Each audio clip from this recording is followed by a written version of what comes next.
This week's episode of My Hero, honestly, was all over the place. I'll fight with you. You're Missy? Are you serious? She's a fighter and she's trying to get in our way. I don't care if she's a girl or a baby or somebody's grandmother. I'll still knock her out. And initially, I thought it was about to be a super boring episode, but as usual, Knuckle Duster came to save the day. Let's talk about it, man. How'd you feel this episode? Well, it started off whack. For sure. I'll tell you that, but I was getting tired of the little festival they were doing over there. At least we know that Pop Step can sing now.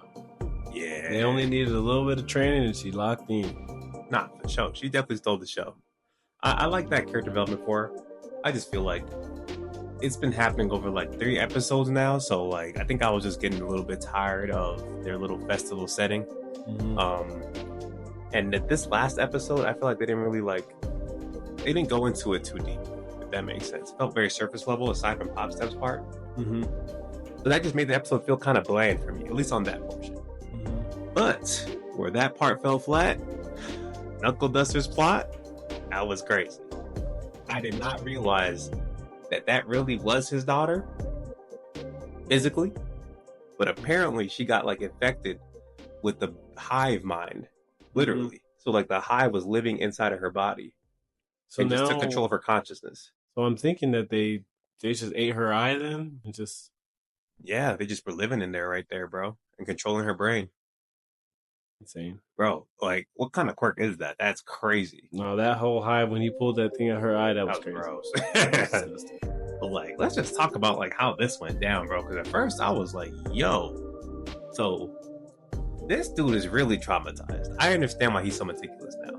Because not only did his wife get messed up by this, his daughter, like the last moment he sees her, right? Like he gets mad at her because apparently Knuckle Duster's an immigrant parent. He was like, "Why are you doing all this stupid singing?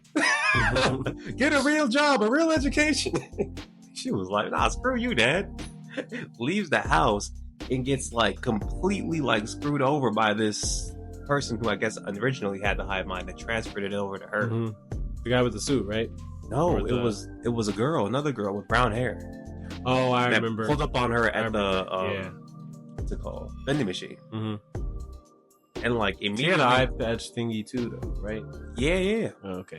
So I'm like, I think that girl probably was the host beforehand, and then somehow they chose Knuckle Duster's daughter to become the host. And I'm assuming, like with the context clues, that at some point she goes home and messes up Knuckle Duster's wife.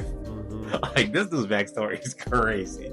So now, not only did my wife and daughter both get like pretty much become victims of this circumstance, but like now for me to get my daughter back, I have to essentially kill her.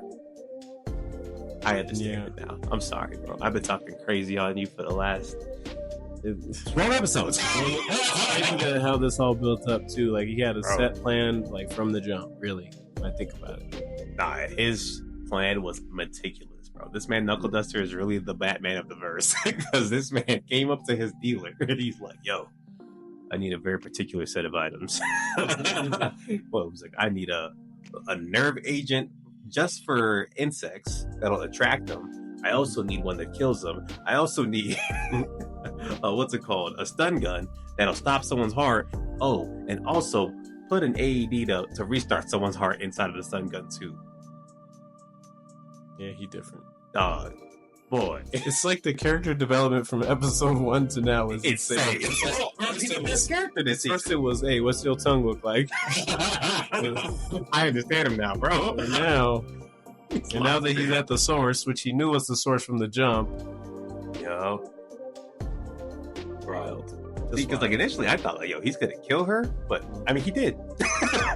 He did kill her. But she was his daughter, bro.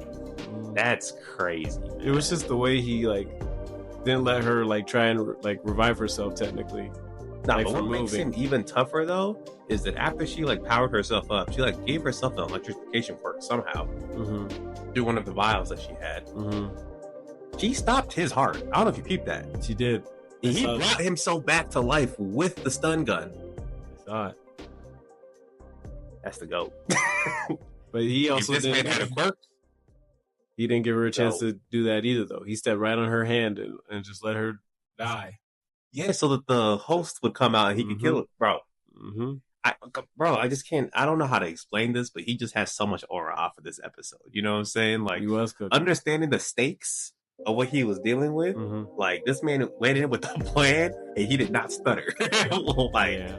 I don't know. Like, me personally, like, I'm not a father, but at the same time, like, even if it was like my niece or nephew, like, if I'm not slugging him the way he was slugging his daughter. Bro, he put like he hit her with the sickest gut punch I've ever seen. He hit her with a black flash. I don't know, bro.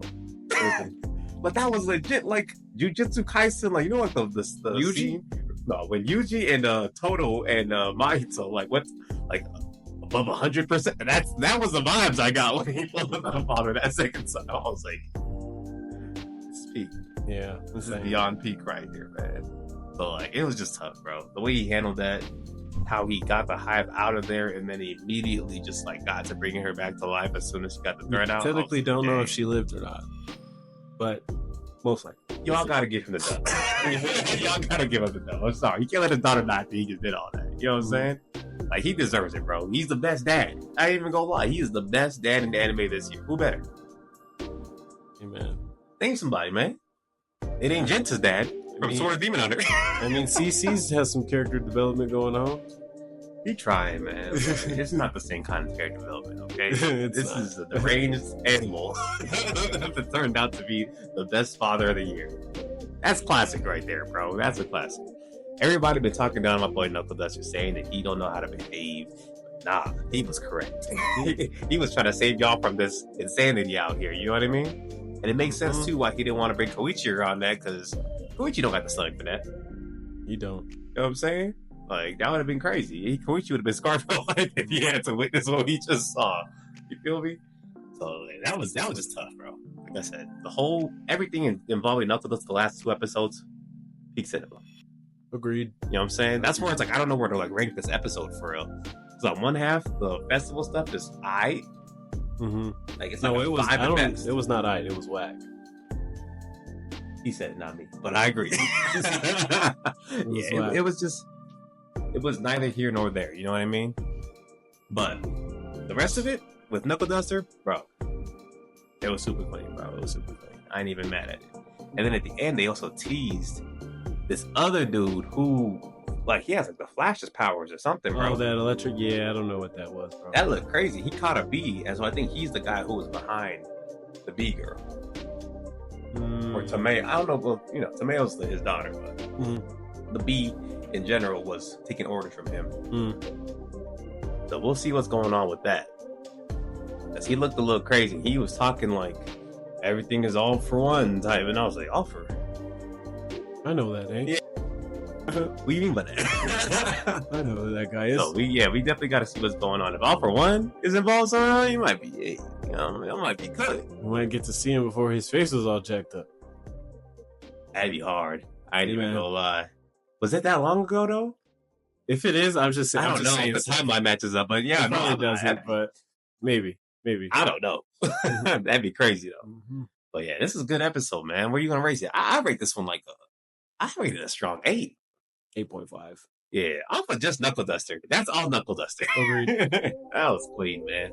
Y'all let us know what y'all thought of this episode down below. We messed with it, man. Other than that, we'll catch y'all. Like, comment, subscribe, and we'll catch you.